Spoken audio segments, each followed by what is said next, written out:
so many people get demoralized when they hear about undoing racism, undoing oppressions work. But you get more energized. Tell me about that. Oh my goodness. It's like, what a difference it makes to move out of this place of fear. Oh my, I'm going to get it wrong, and then I will be determined to be a bad person. You know, that's sort of what racism teaches white people. Mm-hmm. You have to get it exactly right.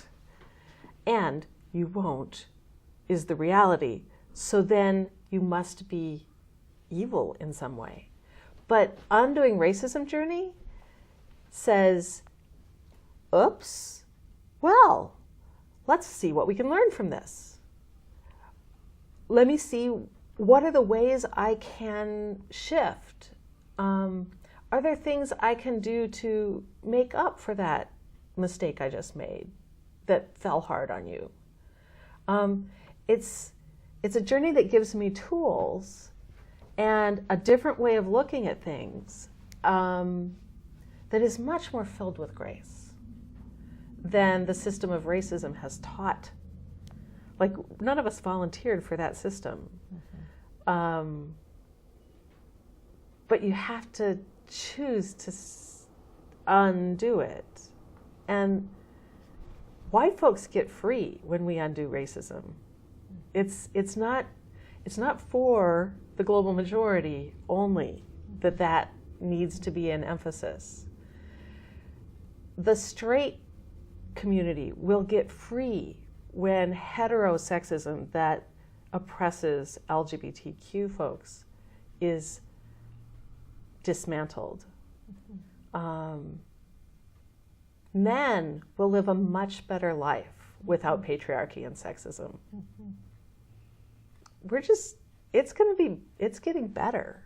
Mm-hmm. Yeah. How about you? Well, thank you. Yeah, thank you so much for that answer. And I mean that's one reason. I think that many up and coming young leaders of color are actually attracted to CPT because it's a space where we don't have to introduce the conversation around racism. It's already alive and well, and we can feed our piece into it and change it and affect it and challenge ourselves on at this particular moment. How are we also complicit or going to resist, systems of power and privilege? How we look at our own kind of particular situation. Yeah. And so that's really exciting to come into a conversation that's already live. And I see this sparking up many places, and to be able to again have that training and background and encouragement to speak up about it is really, really great. Growing up as a biracial person and kind of walking on borders and crossing boundaries all the time, undoing oppressions has given me language and tools for working that out and figuring out who I am as an individual because of my various communities, and looking at power dynamics within those places. And also the practice of undoing oppressions for me also is a spiritual practice, because in many ways it's not a linear practice, but really a type of spiral walk, let's say, in which you come around to similar situations, but if you have been intentional in your walk, that same situation is not exactly the same as it was last time.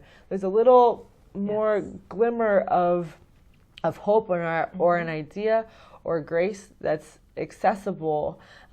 It was always accessible, but I hadn't opened the door of my mind's heart to see it. And the next time around, you can open a little more, and then that next time around. And even then, when things fall on me in a hard way, I also, within undoing oppressions and as a spiritual practice, have spirit to lean into. So as I handle a lot of tension and hold it, I also have this sense that I'm held.